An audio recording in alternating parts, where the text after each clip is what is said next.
Heat stroke first aid. మనకు సమ్మర్లో temperature చాలా ఎక్కువగా నమోదవుతాయి మన తెలంగాణలో.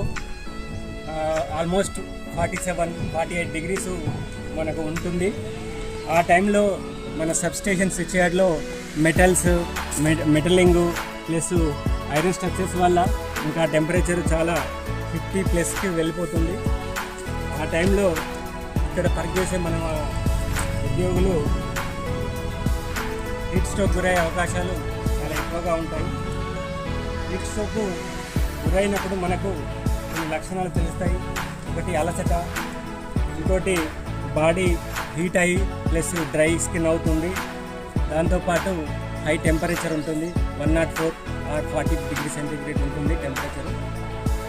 దాంతోపాటు ఆ యొక్క పర్సన్కి వామిటింగ్స్, మోషన్స్ అవుతాయి. దాంతోపాటు మన యొక్క హార్ట్ బీట్ ర్యాపిడ్నెస్ పెరిగిపోయి హార్ట్ బీట్ పెరుగుతుంది.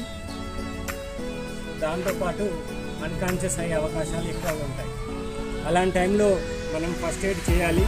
ఏం చేయాలనేది ఒకటి, ఫస్ట్ హీట్ ఎక్కడైతే మనకు హీట్ స్ట్రోక్ జరిగిందో ఆ ప్లేస్ నుంచి ఒకటి కూల్ ప్రదేశానికి లేదా నీడకు తీసుకెళ్ళి పడుకోబెట్టాలి.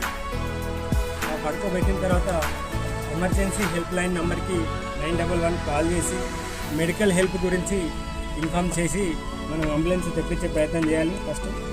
ఆ తర్వాత ఆ పడుకున్న వ్యక్తి యొక్క కాళ్ళను కొంత హైట్లో ఉంచాలి. హైట్లో ఉంచిన తర్వాత ఆయన కాన్షియస్ గట్ట ఉంటే అతనికి కూల్ వాటర్ కొంచెం సిప్ చేయాలి. ఒకవేళ అలా లేకుంటే అతన్ని ఒక చిన్న బాటిల్లో వాటర్ తీసుకొని స్ప్రే చేసి ఫస్ట్ క్లాత్స్ అని తీసేసి ఆ స్ప్రే తోటి బాడీని కూల్ చేయడానికి ప్రయత్నం చేయాలి.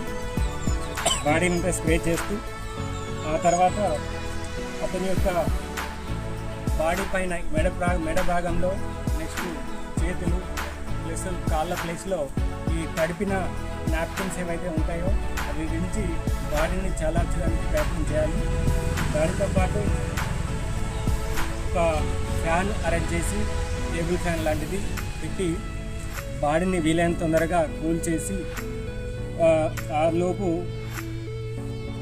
మనకు ఈ అంబులెన్స్ వచ్చిందంటే ఇమీడియట్గా హాస్పిటల్కి షిఫ్ట్ చేసి ఫ్లూయిడ్స్ అరేంజ్ చేసి ఆ యొక్క వ్యక్తి మనము ప్రాణాలు కాపాడే అవకాశాలు 90%-95% వరకు ఉంటాయి. ఈ విధంగా చేసి మనం ఎవరైతే ఈ హీట్ స్ట్రోక్ గురైన వ్యక్తి యొక్క ప్రాణాలు కాపాడడానికి మనవంతు సాయంగా, మనవంతు డ్యూటీగా చేయాలని నా యొక్క విజ్ఞప్తి.